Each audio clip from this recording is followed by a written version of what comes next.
একটা মশলা কষা হচ্ছে, তো এই মশলাতে আদা রসুন আর পেঁয়াজ দেওয়া আছে। এটাকে পেস্ট করে তেলের মধ্যে গোটা জিরে তেজপাতা ও শুকনো লঙ্কা দিয়ে মশলাটাকে কষছি।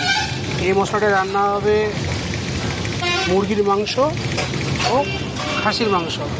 আর যখন খাসির মাংসটা রান্না করব তো ওই মশলাতে মানে মাঝামাঝি টাইমে আর একটু আদা বেশি দেবো, কারণ মুরগির মাংসতে আদাটা কম রসুনটা বেশি হয় যেহেতু, তো সেই তুলনায় আদা বেশি হয় খাসির মাংসতে আর রসুনের পরিমাণটা একটু কম হয়।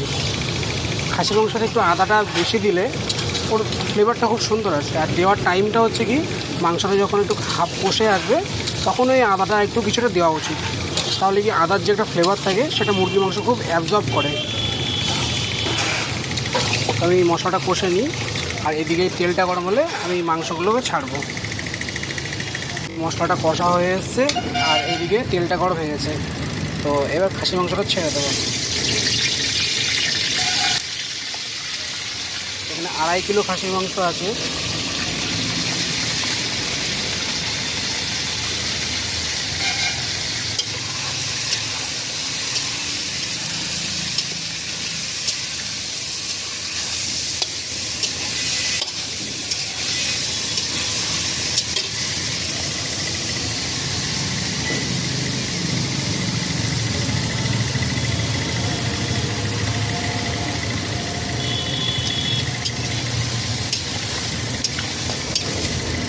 আর এই মাংসটা একটু হালকা নাড়াচাড়া হয়ে গেছে, তো এবার আমি এই মশলাগুলো ওখানে দেব।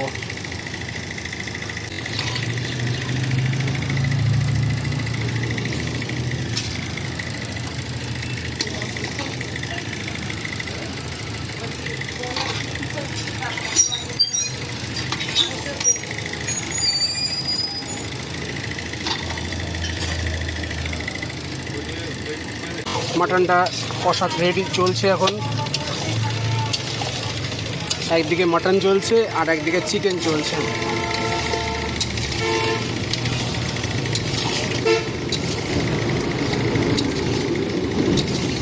আমি একসঙ্গে মশলাটা যেহেতু করেছিলাম, কারণ মশলার এদিক ওদিক কিছু হয়, যেমন এটাতে একটু হালকা জিরে পড়বে বাট এটাতে বেশি জিরে থাকে, তো শুধু রসুন পেঁয়াজ আর আদাটা যেটা আছে ওটাকেই একসঙ্গে কষে নিয়েছি। আর যেটা এটাতে একটু আদা বেশি দিতে হয় সেটার জন্য এক্সট্রা করে পরে আদা দিলাম। তো এটাকে শুধু এখন কষে যাবো, যখনই কষা হয়ে যাবে তখন এর গা থেকে তেল ছাড়তে শুরু করে দেবে।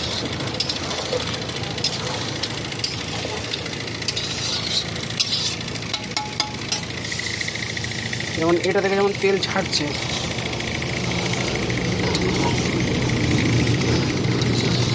চিকেনটা 60 বা 70 এরকম হয়ে এসছে কষা, তো এই স্টিমটাকে একটু লো করে দেবো।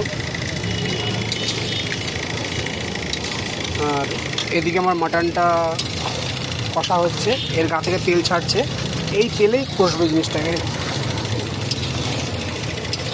আর এই দুটোতে যে বেস্ট ফ্লেভারটা আছে সেটা হচ্ছে জয়িত্রী ও জায়ফল। তো এটাকে আমি ভেঙে গুঁড়ো করে নেবো, এটাতে বেশি পরিমাণ দেবো, এটাতে সামান্য দেবো, কারণ জায়ফল যেটা আছে সেটা মাংসকে সিদ্ধ করে দেয়, তো মাটনটা সিদ্ধ করার জন্য বেশি পরিমাণটা এখানে দিতে হবে। আর জয়িত্রীতে সেন্ট হবে, আর এতে যদি আমি জায়ফল বেশি দিই খুব তাড়াতাড়ি এটাকে সিদ্ধ করে দেবে, তাই এর কষাটা ঠিকঠাক হবে না, তাই এতে পরিমাণটা কম দিতে হবে, কিন্তু জয়িত্রীটা একটু বেশি দিতে হবে যাতে ফ্লেভারটা খুব সুন্দর আসে। চিকেনটা রেডি হয়ে গেছে, আজকে চিকেন একটু আলু দিয়েছি।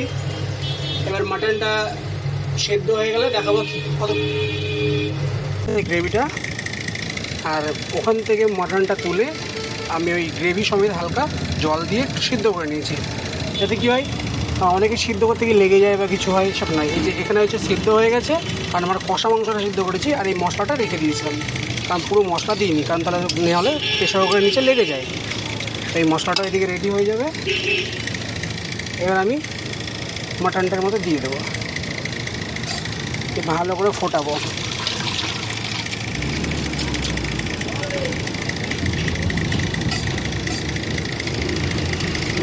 বাস নামানোর সময় ঘি গরম মশলা দেবো, এখন শুধু ফুটবে।